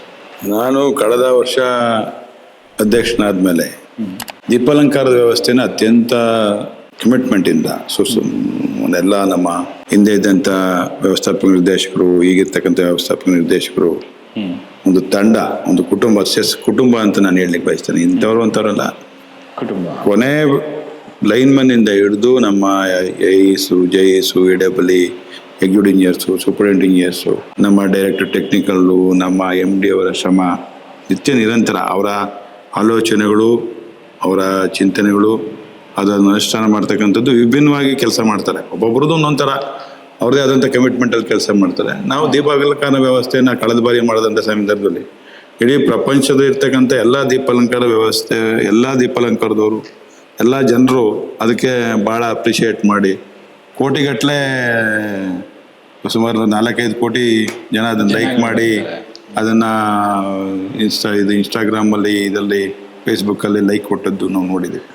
ಈ ಸಲ ನಾವು ದಸರಾ ಪ್ರಾರಂಭ ಆದಮೇಲೆ ನಾವು ಮೈಸೂರಿನಲ್ಲಿ ದಸರಾದ ಯುವ ಸಂಭ್ರಮದೊಂದು ರೋಡ್ ಮಾಡಿದ್ವಿ. ಹೌದು. ಅದಕ್ಕೆ ನಾವು ಪ್ರಾರಂಭ ಮಾಡಿದ ದಿವಸದೇ ಒಂದೇ ದಿವಸದಲ್ಲಿ 60,000 ನಮಗೆ ಲೈಕಿಂಗ್ ಬಂದಿದೆ. ಒಂದು ದಿನಕ್ಕೆ 60,000 ಲೈಕಿಂಗ್ ಬಂದಿದೆ. ಅಂದ್ರೆ ನಮ್ಮ ಶ್ರಮ ಇದೆ. ಅದಕ್ಕೆ ನಮ್ಗೇನು ಖುಷಿ ಅಂದ್ರೆ ನಮ್ಮೆಲ್ಲ ನಾವಿರ್ಬೋದು, ನಮ್ಮ MD, ನಮ್ಮ ಇರ್ತಕ್ಕಂಥ SCಗಳು, ಎಲ್ಲ ಸೇರಿ ಏನ್ ಮಾಡ್ತಾ ಇದೀವಿ ಅದಕ್ಕೆ ನಮ್ಗೊಂದು ಖುಷಿ ಏನಪ್ಪಾ ಅಂತ ಹೇಳಿದ್ರೆ ನಮ್ಮ ಕೆಲಸ ಗುರುತಿಸ್ತಾ ಇದಾರಲ್ಲ, ಎಲ್ಲ ಸೆಲ್ಫಿಗಳು, ಇವು ಫೋಟೋಸು ಎಲ್ಲ ನೋಡ್ತಾ ಇದ್ರೆ ನಮ್ಗೆ ಖುಷಿ ಆಗ್ತದೆ. ಏನ್ ಪರವಾಗಿಲ್ಲಪ್ಪ, ಇನ್ನಷ್ಟು ಉತ್ಸುಕವಾಗಿ. ಅರ್ಧ ಭಾಗ ಆನಂದ ಇರೋದೇ ಈ ಲೈಟಿಂಗ್ ಅಲ್ಲಿ ಸರ್. ಯಾಕಂದ್ರೆ ಮೈಸೂರಲ್ಲಿ ಆ ಲೈಟಿಂಗ್ಸ್ ಬರ್ತಿದಂಗೆ ನಮ್ಗೆ ಅನುಭವ ಸಿಗೋದು, ಆ ಖುಷಿ ಸಿಗೋದು. ದಸರಾ ಒಂದು ಪಾಟು ಅರಮನೆ ಆಗಿರ್ಬೋದು, ಅಂಬಾರಿ ಆಗಿರ್ಬೋದು, ಅದು ಒಂದು ದಿನದ ಆಚರಣೆ ಆಗಿರ್ಬೋದು, ಬಟ್ ಇಡೀ ತಿಂಗಳು ಮೈಸೂರನ್ನ ಬೆಳಗ್ತಾ ಇರೋದು ಈ ಸೆಸ್ಕಾಂ ಆಡಳಿತ ಕಾರ್ಯಾಲಯ ಆಗಿರೋದ್ರಿಂದ ನನಗೆ ನಿಜವಾಗ್ಲೂ ಖುಷಿ ಆಗ್ತಾ ಇದೆ. ನಿಮಗೂ ಹಾಗೂ ನಿಮ್ಮ ಹೋಲ್ ಡಿಪಾರ್ಟ್ಮೆಂಟ್ ಎಷ್ಟು ಎಫರ್ಟ್ಫುಲ್ ಆಗಿದೆ ಸರ್. ಈ ವರ್ಷದ ಏನಾದ್ರು ಸ್ಪೆಷಲ್ ಗ್ಲಿಮ್ಸ್? ಕಳೆದ ಬಾರಿಗಿಂತ ಈ ಸಲ ಹೆಚ್ಚು ವ್ಯವಸ್ಥಿತವಾಗಿ, ಅರ್ಥಗರ್ಭಿತವಾಗಿ ಎಲ್ಲ ಸರ್ಕಲ್ಗಳನ್ನ, ಕಳೆದ ಬಾರಿ ಡ್ರೋನ್ ಶೋ ಮಾಡಿದ್ದೋ 1,500 ಸಲ 3,000 ಡ್ರೋನ್ಗಳನ್ನ ತರಿಸಿ ವ್ಯವಸ್ಥಿತವಾಗಿ ಅದನ್ನ ಪ್ರದರ್ಶನ ಮಾಡ್ತಾ ಇದ್ದೇವೆ. ಅದು ದಿನಾಂಕ 28 ಮತ್ತು 29, 1ನೇ ತಾರೀಕು ಮತ್ತು 2ನೇ ತಾರೀಕು 4 ದಿವಸ ಇರ್ತದೆ. 4 ದಿವಸನೂ ನಮ್ಮ ಏನ್ ಚಾಮುಂಡಿ ಇದ್ರ ಪಾಯಿಂಟ್ ಇದೆ, ಬನ್ನಿ ಮಂಟಪ ಚಾಮುಂಡಿ ಸ್ಟೇಡಿಯಂ ಏನಿದೆ, ಅಲ್ಲೇ ಅದನ್ನ ಪ್ರದರ್ಶನ ಮಾಡ್ತಕ್ಕಂಥದ್ದು ವ್ಯವಸ್ಥಿತವಾಗಿ ಎಲ್ಲ ಮಾಡ್ತಾ ಇದ್ದೇವೆ. ನಮ್ದು ಈ ಸಲ ದೀಪಾಲಂಕಾರದ ವ್ಯವಸ್ಥೆಗೆ ಕಾಲ್ಕಟ್ಟು, ಡೆಲ್ಲಿ, ಚೈನಾದಿಂದ ಎಲ್ಲ ಕಡೆಯಿಂದನೂ ನಮ್ಮದೇ ಆದಂಥ ಒಂದು ಶ್ರಮ ಹಾಕಿ ನಮ್ಮೆಲ್ಲ ಇವರು ಕಾಂಟ್ರಾಕ್ಟರ್ಗಳು, ನಮ್ಮೆಲ್ಲ ಗುತ್ತಿಗೆದಾರರು ಪ್ರತಿಯೊಬ್ಬರು ಅವ್ರ ಮನೆ ಕೆಲಸದ ಥರ ಮಾಡ್ತಾ ಇದ್ದಾರೆ. ನಾನು ಅವ್ರಿಗೆ ಕೃತಜ್ಞತೆಯನ್ನು ನಾನು ಪರವಾಗಿ ನಮ್ಗೆ ಇಷ್ಟೊಂದೆಲ್ಲ ಹೆಸರು ಬರಬೇಕು ಅಂದ್ರೆ ಅವ್ರ ಶ್ರಮ, ಅವ್ರ ದುಡಿಮೆ, ಅಹೋರಾತ್ರಿ ದುಡಿಮೆ ಮಾಡ್ತಾರೆ. ಈ ಕಳೆದ 15 ದಿವಸದಿಂದ ಪ್ರಾರಂಭ ಮಾಡಿದ್ದಾರೆ. ಈಗಾಗಲೇ ನಿತ್ಯ ನಿರಂತರವಾಗಿ ನಾವು ಬೆಳಿಗ್ಗೆ ಹೊತ್ತು ನಾವು ಕೆಲಸ ಮಾಡಲಿಕ್ಕೆ ಆಯ್ತಾ ಇಲ್ಲ. ನಾನು ರೈತರು ನಮ್ಮ ಜನರಲ್ಲಿ ತಮ್ಮ ಮೂಲಕ ವಿನಂತಿ ಮಾಡ್ತೇನೆ, ದಯಮಾಡಿ ಅದೊಂದು ಹೆಚ್ಚು ಒತ್ತು ಕೊಟ್ಟು ಪ್ರಚಾರ ಮಾಡಿ. ನಮ್ಮ ಕೆಲಸಗಳು ನಡೆಯತಕ್ಕಂಥ ಸಂದರ್ಭ ಸಣ್ಣ ಪುಟ್ಟ ತೊಂದರೆಗಳಾಗುತ್ತದೆ, ಅದಕ್ಕೆ ಹೆಚ್ಚು ಸ್ವಲ್ಪ ತೊಂದರೆಗಳಾದರೂ ಅದನ್ನು ಸಹಿಸ್ಕೊಳ್ತಕ್ಕಂಥದ್ದಕ್ಕೆ ತಾವು ದಯವಿಟ್ಟು ತಾಳ್ಮೆಯಾಗಿರ್ಬೇಕು ಅಂತ ಹೇಳಿ ತಮ್ಮಲ್ಲಿ ಕೈ ಮುಗಿದು ವಿನಂತಿ ಮಾಡ್ತಾನೆ. ಯಾಕಂದ್ರೆ ಕೆಲಸಗಳು ಮಾಡ್ತಕ್ಕಂಥ ಸಂದರ್ಭದಲ್ಲಿ ವಿದ್ಯುತ್ ಅವಘಡಗಳಾಗ್ಬಿಡ್ತದೆ, ಹೆಚ್ಚು ಎಚ್ಚರಿಕೆ ತಗೊಳ್ಳಿಲ್ಲ ಅಂತ ಹೇಳಿದ್ರೆ ಅದಕ್ಕೆ ಇನ್ನೊಂದು ಕೆಟ್ಟ ಹೆಸರು ಬರಬಾರ್ದು. ಅದರಿಂದ ತಾಯಿ ಚಾಮುಂಡೇಶ್ವರಿ ದೇವಿಗೆ ದಿನಾ ಪ್ರಾರ್ಥನೆ ಮಾಡ್ತೀವಿ. ದಿನಾ ಪ್ರಾರ್ಥನೆ ಮಾಡಿ ಯಾವುದೇ ಥರದ ಅವಘಡಗಳಾಗಬಾರ್ದು, ಚೆನ್ನಾಗಿ ಆಗಬೇಕು, ಯಶಸ್ವಿಯಾಗಿ ಆಗಬೇಕು. ಹೋದ್ಸಲ ದೀಪಾಲಂಕಾರನ ನಾವು 15 ದಿವಸಕ್ಕೆ ನಡೆಸಬೇಕು ಅಂತ ಹೋದಾಗ ಎಲ್ಲರ ಒತ್ತಾಯದ ಮೇರೆಗೆ 1 ತಿಂಗಳು ಸನ್ಮಾನ್ಯ ಮುಖ್ಯಮಂತ್ರಿ 1 ತಿಂಗಳು ನಡೆಸ್ಬೇಕಣೆ ಅನ್ನುವಂಥ ಸ್ಪಷ್ಟವಾದಂಥ ಅವರ ಆದೇಶದ ಮೇಲೆ 1 ತಿಂಗಳವರೆಗೆ ನಾವು ದೀಪಾಲಂಕಾರ ಮಾಡಿದ್ವಿ. ಈ ಸಲ KRS ಸಹ ದೀಪಾಲಂಕಾರದಲ್ಲಿ ವ್ಯವಸ್ಥಿತವಾಗಿ ಮಾಡ್ತಾ ಇದ್ದೇವೆ. ಅಲ್ಲೂ ಕಾವೇರಿ ಆರತಿಯನ್ನ 11 ದಿವಸ ಮಾಡ್ತೇವೆ. ಈ ವರ್ಷ ಪ್ರಾರಂಭ ಮಾಡ್ತಾ ಇದೆ. ಈ ವರ್ಷ ತಾತ್ಕಾಲಿಕವಾಗಿ ತಾತ್ಕಾಲಿಕವಾದಂಥ ಒಂದು ಇದನ್ನ ಹಾಕಿ KRS ನಲ್ಲಿ ಸಹ 22ನೇ ತಾರೀಕು ದಸರಾ ಉದ್ಘಾಟನೆ ಆದ ದಿವಸನೇ ಸಾಯಂಕಾಲ ಅದಕ್ಕೂ ಸಹ ಸನ್ಮಾನ್ಯ ಉಪಮುಖ್ಯಮಂತ್ರಿಗಳು ಮತ್ತೆ ನಮ್ಮ ವಿದ್ಯುತ್ ಸಚಿವರು ಅದನ್ನ ಚಾಲನೆ ಕೊಡ್ತಾರೆ. ನಮ್ಮ ನೆಲ್ಮೆಯ ಜಿಲ್ಲಾ ಉಸ್ತುವಾರಿ ಸಚಿವರು ಅದನ್ನ ಮುಂದಾಳತ್ವ ವಹಿಸಿ ಮಾಡ್ತಾ ಇದ್ದಾರೆ. ಅವ್ರಿಗೆ ಎಲ್ಲರನ್ನೂ ಕರೀತಕ್ಕಂಥ ಕರಿತೀವಿ. ಅವರೆಲ್ಲ ಅತ್ಯಂತ ಯಶಸ್ವಿಯಾಗಿ ಮಾಡ್ತೀವಿ. ನಾನು ಒಂದೇ ಒಂದು ಕೇಳ್ತಕ್ಕಂಥದ್ದು ನಮ್ಮ ಜನರಲ್ಲಿ, ನಮ್ಮ ಸಾರ್ವಜನಿಕರಲ್ಲಿ, ನಮ್ಮೆಲ್ಲ ಅಣ್ತಂದಿರು ತಾಯಂದ್ರಲ್ಲಿ ಹೆಚ್ಚಾಗಿ ಸಣ್ಣ ಪುಟ್ಟ ತೊಂದರೆಗಳಾಗ್ತದೆ. ಕೆಲಸ ಮಾಡ್ತಕ್ಕಂಥ ಸಂದರ್ಭದಲ್ಲಿ ವಿದ್ಯುತ್ತನ್ನು ನಿರಂತರವಾಗಿ ಕೊಡ್ಲಿಕ್ಕೆ ಆಗೋದಿಲ್ಲ.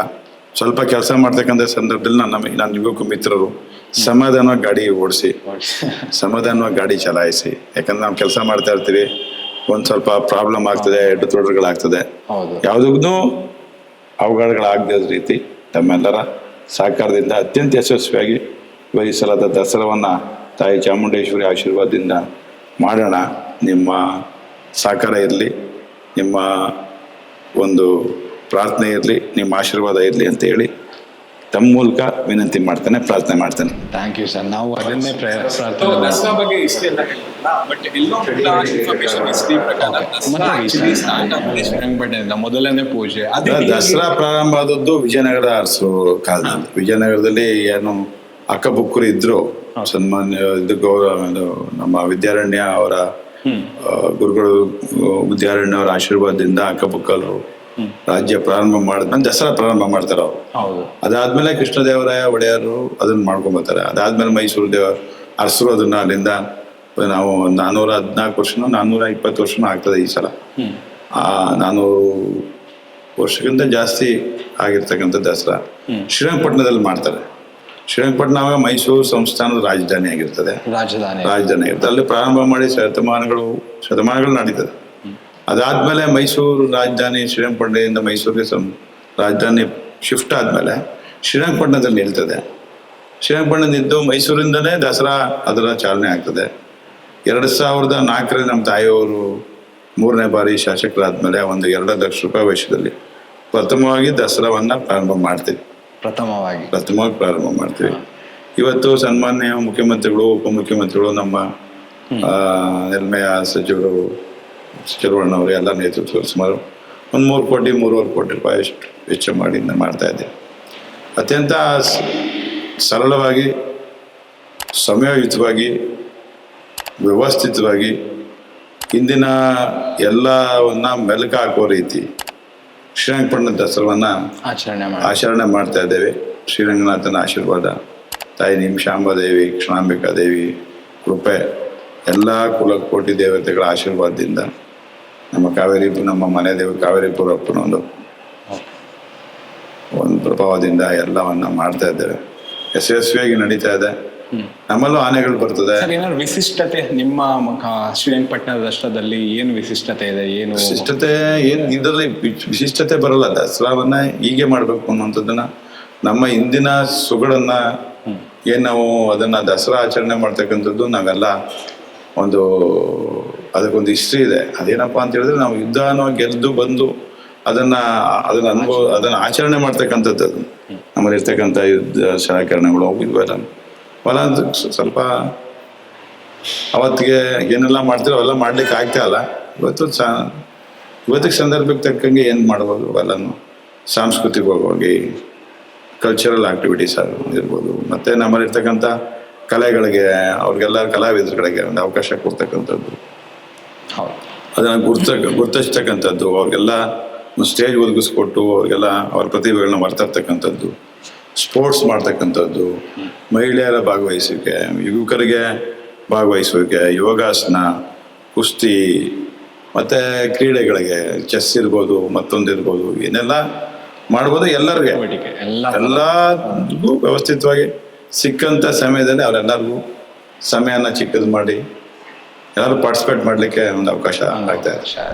ಸರಿ ಸರ್, ಕೊನೆಯದಾಗಿ ಈ ಶ್ರೀರಂಗಪಟ್ಟಣದ MLA ಆಗಿ ನೀವು ನಿಮ್ಮ ನಾಡಿಗೆ ಜನತೆಗೆ ಏನು ಹೇಳಕ್ಕೆ ಇಷ್ಟಪಡ್ತೀರಾ ಮುಂದಿನ ದಿನ? ನಾನು ನನಗೆ ಶ್ರೀರಂಗಪಟ್ಟಣದ ಶಾಸಕನಾಗಿ 3 ಬಾರಿ ಕೆಲಸ ಮಾಡಲಿಕ್ಕೆ ಅವಕಾಶ ಮಾಡಿಕೊಟ್ಟಂಥ ಶ್ರೀರಂಗಪಟ್ಟಣ ಕ್ಷೇತ್ರ ಜನತೆಗೆ, ಮಂಡ್ಯ ಜಿಲ್ಲೆ ಜನತೆಗೆ ನಾನು ತುಂಬ ಹೃದಯದ ಕೃತಜ್ಞತೆಗಳಿಂದ ನಮಸ್ಕಾರಗಳನ್ನ ನಾನು ಅರ್ಪಿಸ್ತೇನೆ.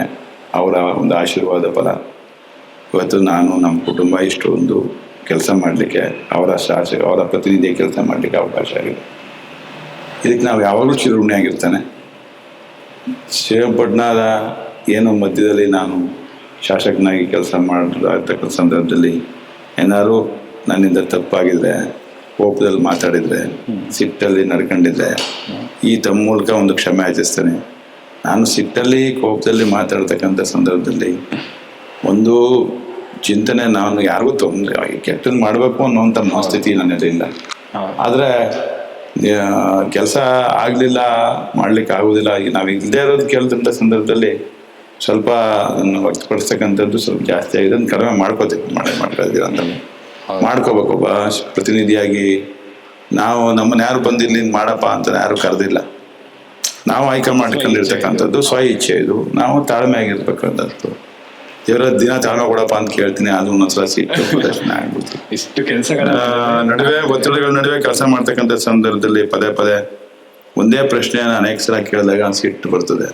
ಏನು ಮಾಡ್ಲಿಕ್ಕೆ ತಮ್ಮ ಮೂಲಕ ಒಂದು ಕ್ಷಮೆ ಯಾಚಿಸ್ತೇನೆ. ನನ್ನ ಸಿಟ್ಟು ಏನೇ ಇರ್ಬೋದು, ಕೋಪ ಏನೇ ಇರ್ಬೋದು, ಅದು ಒಂದು ಸಹಾಯ ಮಾಡ್ತಕ್ಕಂಥದ್ದಕ್ಕೆ ನಿಮ್ಮ ಜೊತೆ ನಮ್ಮ ಶ್ರೀರಂಗಪಟ್ಟಣ ಕ್ಷೇತ್ರ ಜನತೆ ಜೊತೆ ನಿಲ್ಲಲಿಕ್ಕೆ ನಾನು ಪ್ರಾಮಾಣಿಕವಾದ ಒಂದು ಪ್ರಯತ್ನ ಮಾಡಲಿಕ್ಕೆ ಹೊರತು ಬೇರೆ ಇನ್ನೇನಲ್ಲ ಅನ್ನುವಂಥದ್ದು ನಾನು ತಮ್ಮ ಮೂಲಕ ಅವರಲ್ಲಿ ಸವಿನಯವಾಗಿ ಪ್ರಾರ್ಥನೆ ಮಾಡ್ತೇನೆ. Thank you sir. ನಿಮ್ಮ ಎಲ್ಲ ಕಾರ್ಯಗಳಿಗೆ, ನೆಕ್ಸ್ಟ್ ಬರ್ತಿರೋ ಎಲ್ಲ ಆಯೋಜನೆಗಳಿಗೆ ಎಲ್ಲ ಶುಭವಾಗಲಿ. ಆ್ಯಂಡ್ ನಿಮ್ಮ ಅನ್ಕೊಂಡಿರುವಷ್ಟು ಎಲ್ಲ ಕಾರ್ಯಗಳು ಸುಸಜ್ಜಿತವಾಗಿ ನಡೀಲಿ ಸರ್. ಸೊ ಈಗ ಟಕ್ಕಂತ ಒಂದು ಕೇಳ್ತೀನಿ, ನೀವು ಅದಕ್ಕೆ ಆನ್ಸರ್ ಇಡಬೇಕಷ್ಟೇ, ವಿನಂತಿಯಲ್ಲ. ಓಕೆ. ಈಗ ರಮೇಶ್ ಬಂದಿಸಿದ್ದೇಗೌಡರು ಪೊಲಿಟಿಷಿಯನ್ ಆಗಿರ್ಲಿಲ್ಲ ಅಂದರೆ ಏನಾಗಿರ್ತಿದ್ರು? ಒಂದೇ ವರ್ಡ್ ಆನ್ಸರ್. ಹೀಗೆ ಒಂದೇ ಕ್ವಶನಿಗೆ ಒಂದೇ ಆನ್ಸರ್ ಸರ್. ಈಗ ನೀವು ಪೊಲಿಟಿಷಿಯನ್ ಆಗಿಲ್ಲ ಅಂದಿದ್ರೆ ಏನಾಗಿರ್ತಿದ್ರಿ? ಸಾಮಾನ್ಯ ರೈತ. ಅಷ್ಟೇ. ರಮೇಶ್ ಸರ್ ಓದಿರೋದು ಏನು? ಯಾರಿಗೂ ಎಲ್ಲ ಫೇಲ್ ಸ್ಟೂಡೆಂಟ್ ಕಣೆ, ಇದೊಂದೇ ಪಾಸ್ ಆಗಿರೋದು. ಹೌದಾ ಸರ್? ನಾನು PUC ಮಾಡಿದೆ, ನಮ್ಮ ತಂದೆಯವ್ರು ತೀರ್ಕೊಂಡ್ರು, ಫೇಲ್ ಆದೆ, ಬಂದೆ ವಾಪಸ್ಸು. ಡಿಪ್ಲೊಮಾ ಸೇರಿದೆ. ಡಿಪ್ಲೊಮಾದಲ್ಲಿ ಫಸ್ಟ್ ಇಯರ್ ಪಾಸ್ ಆದೆ. ಸೆಕೆಂಡ್ ಇಯರ್ಗೆ ನಾನು ಬಂದು ಹೋಗೋದಕ್ಕೆ ಎಲೆಕ್ಷನ್ ಶುರು ಆಯಿತು ನಮ್ಮ ತಾಯಿಯವ್ರದ್ದು. ಅದು ಬಿಟ್ಟೆ ಮತ್ತೆ ವಾಪಸ್ ಬಂದೆ. 94ರಲ್ಲಿ ನಮ್ಮ ಗುರುಗಳಾದಂಥ ಪಟೇಲ್ ಅಮರ್ ನಾರಾಯಣ್ ಗೌಡ್ರು ಒತ್ತಾಯದ ಮೇರೆಗೆ MA ಸೋಷಿಯಾಲಜಿ ಸೇರಿದೆ ಓಪನ್ ಯೂನಿವರ್ಸಿಟಿಲಿ. ಪ್ರೀವಿಯಸ್ ಪಾಸ್ ಮಾಡಿದೆ. MA ಫೈನಲ್ ಇಯರ್ ಹೋಗೋದಕ್ಕೆ ಮತ್ತೆ ಎಲೆಕ್ಷನ್ ಬಂತು, ಬಿಟ್ಟೆ. ಹಿಂಗೆ ನನ್ನ ಎಜುಕೇಷನ್ನು ಅಂತ ಕೌಟುಂಬಿಕ ಜೊತೆ ಎಲ್ಲ ಕಳೆದೋಯ್ತು. ನನಗೆ ನನ್ನ ವಯಸ್ಸಿನ ಸ್ನೇಹಿತರುಗಳೇ ಕಡಿಮೆ. ನನಗೆ ಇಲ್ಲ ಚಿಕ್ಕವ್ರ ಸ್ನೇಹಿತರು, ದೊಡ್ಡವ್ರ ಸ್ನೇಹಿತರು. ನನ್ನ ಏಜಿನ ಸ್ನೇಹಿತರುಗಳು ಇಲ್ಲ. ನನಗೆ ಯಾವಾಗಲೂ ನಮ್ಮ ಮನೆಯದೇ ಅದೊಂದು, ಇಲ್ಲ ಮಕ್ಕಳ ಜೊತೆ ಇರು, ಇಲ್ಲ ಅಂದ್ರೆ ದೊಡ್ಡ ಜೊತೆ ಇರು, ಇವೆರಡೇ ಕಾಲ ನೀನು ಮಾಡೋದು ಅಂತ ಬೈತಾರೆ. ಸರ್, ನಿಮ್ಮ ಹವ್ಯಾಸ, ನೀವು ಫ್ರೀ ಟೈಮ್ ಸಿಕ್ಕಿದ ತಕ್ಷಣ ಮಾಡೋದೇನು? ಹವ್ಯಾಸ ಏನಿಲ್ಲ ಕಣೆ, ಹೋಟ್ಲ್ ತ ಕಾಫಿ ಕುಡಿದು ಜನ ಜೊತೆ ಇರೋದು. ಅದು ಒಳ್ಳೆ ಹವ್ಯಾಸ. ಸೊ ನಿಮ್ಗೆ ಮೋಸ್ಟ್ ಆಫ್ ಫಿಲಿಮ್ ಹೋಗೋದು, ಸಿನಿಮಾ? ನಾನು ಸಿನಿಮಾ ನಾನು ಹಾ. ಕಾಲೇಜು ಹೋಗುವಾಗ ಹಾ 3 ಶೋ ನೋಡ್ತಿದ್ದೆ. ಹೌದಲ್ಲ. ಡಿಪ್ಲೊಮಾದಲ್ಲಿ ಮಾರ್ನಿಂಗ್ ಶೋ, ಮ್ಯಾಟ್ನಿ. ಈಗ ಸರ್ ಈಗ ಪಿಕ್ಚರ್ ನೋಡೇ ಕಣೆ. ಈಗ 6 ತಿಂಗಳು ಮೊನ್ನೆ ಯಾವುದೋ ಒಂದು ಪಿಕ್ಚರ್ಗೆ ನಮ್ಮ ಸ್ನೇಹಿತರು ಒತ್ತಾಯ ಮರೆಗೆ ಅದು ಅರ್ಧ ಮುಗಿದೋಗಿತ್ತು ಹೋಗಿದ್ದು. ಫೇವ್ರೆಟ್ ಹೀರೋ ಅಂದ್ರೆ ಯಾರು ಸರ್? ಫೇವ್ರೆಟ್ ಹೀರೋ ಅಥವಾ ಹೀರೋಯಿನ್ ನಿಮ್ಮ ಕಾಲದಲ್ಲಿ? ನನಗೆ ಡಾಕ್ಟರ್ ರಾಜ್ಕುಮಾರ್ ಕಂಡ್ರೆ ಭಾಳ ಫೇವ್ರೆಟ್. ರಾಜ್ಕುಮಾರ್ ಅಭಿಮಾನಿ. ರಾಜ್ಕುಮಾರ್ ಮತ್ತೆ ರಜನಿಕಾಂತ್. ಓಕೆ ಸರ್, ಸಂಸಾರಿಕ ಜೀವನ ನಿಮ್ದು ಟೈಮ್ ಕೊಡ್ತಾ ಇದ್ದೀರಾ? ಲವ್ ಮ್ಯಾರೇಜಾ, ಅರೇಂಜ್ ಮ್ಯಾರೇಜಾ, ಹೇಗೆ? ನನ್ನ ಹೆಂಡತಿ ಹೊಡೆಯೋದು ಒಂದು ಬಾಕಿ ಅದ. ಸೊ ಅಷ್ಟು ಟೈಮ್ ಇಲ್ಲ ಅಂತ ಹೇಳ್ತಿದ್ದೀರಾ? ಹೇಳಿದ್ರೆ ಒಂದೇ ಮಾತಲ್ಲಿ ಹೊಡಿಯೋದೊಂದು ಬಾಕಿ ಅಂತ. ಬಾಕಿ ಅದ. ಓಕೆ ಸರ್, ಈಗಿನ ಯೂತ್ಸ್ಗೆ ಸರ್ ಒಂದು ಅಡ್ವೈಸ್ ಕೊಡ್ತೀರಾ ಅಂತ, ಯುವಕರಿಗೆ, ಶ್ರೀರಂಗಪಟ್ಟಣದ ಯುವಕರಿಗೆ? ಶ್ರೀರಂಗಪಟ್ಟಣದ ಯುವಕರಿಗೆಲ್ಲ ನಮ್ಮ ಎಲ್ಲರಿಗೂ ಓವರ್ ಆಲ್ ಎಲ್ಲರಿಗೆ ನಾನು ಯುವಕರಿಗೆ ಒಂದು ಮನವಿ ಪ್ರಾರ್ಥನೆ ಮಾಡ್ತೇನೆ. ನೀವು ನಾನು ಹೇಳೋ ಮಾತು ನನ್ನ ವಯಸ್ಸಿಗೆ ಬಂದಮೇಲೆ ನೀವೆಲ್ಲ ಹೇಳ್ತೀರಿ, ಅದನ್ನೇ ಹೇಳೋದು ನೀವು ನಿಮ್ಮ ಮಕ್ಕಳಿಗೆ. ನನ್ನ ಅನುಭವದ ಮಾತು ನಾನು ಒಂದೇ ಹೇಳೋದು, ನಿಮ್ಮ ಗುರು ಹಿರಿಯರಿಗೆ, ನಿಮ್ಮ ತಂದೆ ತಾಯಿಗಳಿಗೆ ನೀವು ಯಾವಾಗಲೂ ಕೃತಜ್ಞತೆಯಿಂದ ಇರಬೇಕು. ನಿಮ್ಮ ಆರೋಗ್ಯನ ಹೆಚ್ಚು ಗಮನ ಕೊಟ್ಟು ನೋಡಬೇಕು. ನೀವೇನು ಕೆಲಸ ಮಾಡ್ತೀರಿ ಅದರಲ್ಲಿ ಬದ್ಧತೆ ಇರಬೇಕು. ಬದ್ಧತೆಯಿಂದ ಒಂದು ಇಚ್ಛಾಪೂರ್ವಕವಾಗಿ ಕೆಲಸ ಮಾಡಬೇಕು. ನಿಮ್ಮ ಎಲ್ಲ ಕನಸುಗಳು ಪೂರೈಸಬೇಕು ಅಂತಂದರೆ ನೀವು ಇಚ್ಛೆಪಟ್ಟು ಕಷ್ಟಪಟ್ಟು ಕೆಲಸ ಮಾಡಿದಾಗ ಗುರು ಹಿರಿಯರ ಆಶೀರ್ವಾದ, ತಂದೆ ತಾಯಿಯವರ ಒಂದು ಆಶೀರ್ವಾದ ಇದ್ದರೆ ಮಾತ್ರ. ಗುರು ಹಿರಿಯರ ಮಾರ್ಗದರ್ಶನ ಬೇಕು, ತಂದೆ ತಾಯಿ ಆಶೀರ್ವಾದ.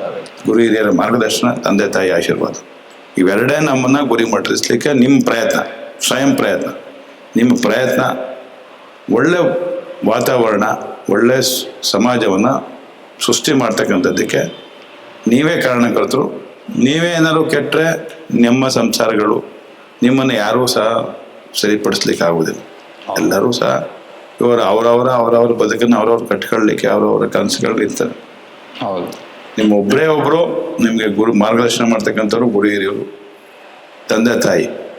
ಇವರು ಯಾವಾಗಲೂ ನೀವು ಕಷ್ಟದಲ್ಲಿದ್ದರೂ ಜೊತೆ ಇರ್ತಾರೆ, ಸುಖದಲ್ಲಿದ್ದರೂ ಇರ್ತಾರೆ. ಸುಖದಲ್ಲಿದ್ದಾಗ ಅವ್ರೇನು ಕೇಳಲ್ಲ.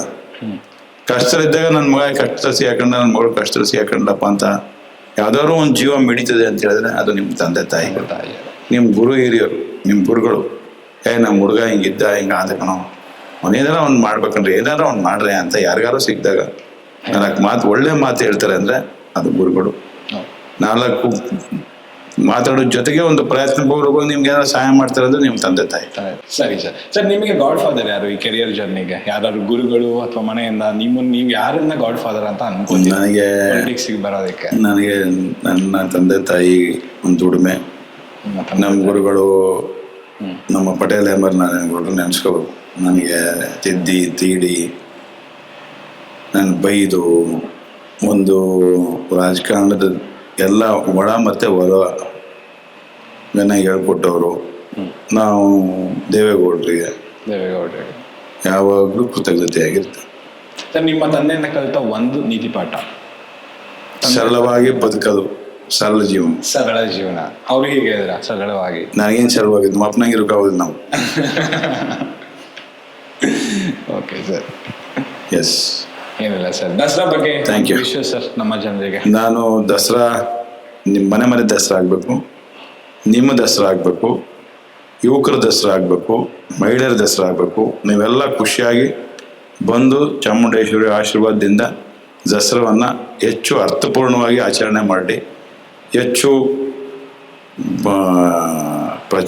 ಇದನ್ನು ಆಶೀರ್ವಾದ ಪಡಿಬೇಕು ಅಂತೇಳಿ ತಮ್ಮ ಮೂಲಕ ವಿನಂತಿ ಮಾಡ್ತೇನೆ, ಪ್ರಾರ್ಥನೆ ಮಾಡ್ತೇನೆ. ಎಲ್ಲರಿಗೂ ದಸರಾ ಹಬ್ಬದ ಶುಭಾಶಯಗಳನ್ನು ಹೇಳಿ ಬಯಸ್ತೇನೆ. ನಮಸ್ಕಾರ. Thank you sir. ಈ ದಿನದ ಗೆಸ್ಟ್ ಆಗಿ ಬಂದಂಥ AB ರಮೇಶ್ ಬಂದೇಸಿದ್ದೇಗೌಡರು, MLA of Srirangapatna and also ಅಧ್ಯಕ್ಷರು ಆಫ್ ಸೆಸ್ಕಾಮ್, ಒಂದಷ್ಟು ವಿಚಾರಗಳನ್ನ ನಮ್ಮ ಜೊತೆ ಶೇರ್ ಮಾಡ್ಕೊಂಡಿದ್ದಾರೆ. ಇವತ್ತು ನಾವು ಏನು ಅಲಂಕಾರಿತವಾದ ಮೈಸೂರನ್ನು ನೋಡ್ತಾ ಇದ್ದೀವಿ, ಸಣ್ಣ ಪುಟ್ಟ ಮಕ್ಕಳಿಂದ ದೊಡ್ಡವ್ರ ತನಕ ರೋಡು ಗಲ್ಲಿಯಲ್ಲಿ ಖುಷಿಯಾಗಿ ಬರ್ತಾ ಇದ್ದೀವಿ, ಅದಕ್ಕೆಲ್ಲ ಎಫರ್ಟ್ಫುಲ್ ಆಗಿರೋದು ಈ ಸೆಸ್ಕಾಮ್ ಆಡಳಿತ ಆಗಿರುತ್ತೆ. ಅದರ ಅಧ್ಯಕ್ಷರಾಗಿ ಇವರ ಕಾಂಟ್ರಿಬ್ಯೂಷನ್ ಅಪಾರವಾಗಿದೆ. ಹಲವಾರು ತಿಂಗಳುಗಳ ಗಟ್ಟಲೆ ಅದಕ್ಕೋಸ್ಕರ ಟೈಮ್ ಸ್ಪೆಂಡ್ ಮಾಡಿ ಅದೊಂದು ಪ್ಲಾನ್ ಆಫ್ ಆ್ಯಕ್ಷನ್ ಮಾಡಿ ಇವತ್ತು ಎಕ್ಸಿಕ್ಯೂಟ್ ಮಾಡ್ತಾ ಇದ್ದಾರೆ.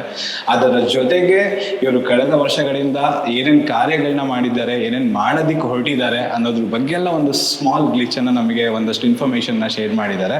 ಇದ್ರ ಜೊತೆ ನೆಕ್ಸ್ಟ್ ಎಪಿಸೋಡಲ್ಲಿ ಇನ್ನೊಂದಷ್ಟು ಇನ್ಫಾರ್ಮೇಷನ್ಸ್ಗಳನ್ನ ನಾವು ನೋಡೋಣ, ಇನ್ನೊಂದಷ್ಟು ತಿಳ್ಕೊಳ್ಳೋಣ ಆಡಿಯನ್ಸ್ಗಳಿಗೆ ಏನು ರೀಚ್ ಔಟ್ ಆಗುತ್ತೆ ಅಂತ. ಥ್ಯಾಂಕ್ ಯು ಸರ್, ನಮ್ಮ ದೃಷ್ಟಿಕೋನ ಚಾನಲ್ಗೆ ನಮಸ್ಕಾರ. ನಮಗೊಂದು ಅವಕಾಶ ಮಾಡಿಕೊಟ್ರಿ ಜನರ ಜೊತೆ ನಮ್ಮ ಭಾವನೆಗಳನ್ನ, ನಮ್ಮ ಮನಸ್ಸಲ್ಲಿರ್ತಕ್ಕಂಥ ನಮ್ಮ ಕನಸುಗಳನ್ನ ಹೇಳ್ಕೊಳ್ಳಿಕ್ಕೆ ತಮಗೆ ನಾನು ವೈಯಕ್ತಿಕವಾಗಿ ಧನ್ಯವಾದವನ್ನು ಮತ್ತೆ ಬರ್ತಾ ಇರಿ ಸರ್, ತುಂಬ ಖುಷಿ ಹೇಳಿದೆ.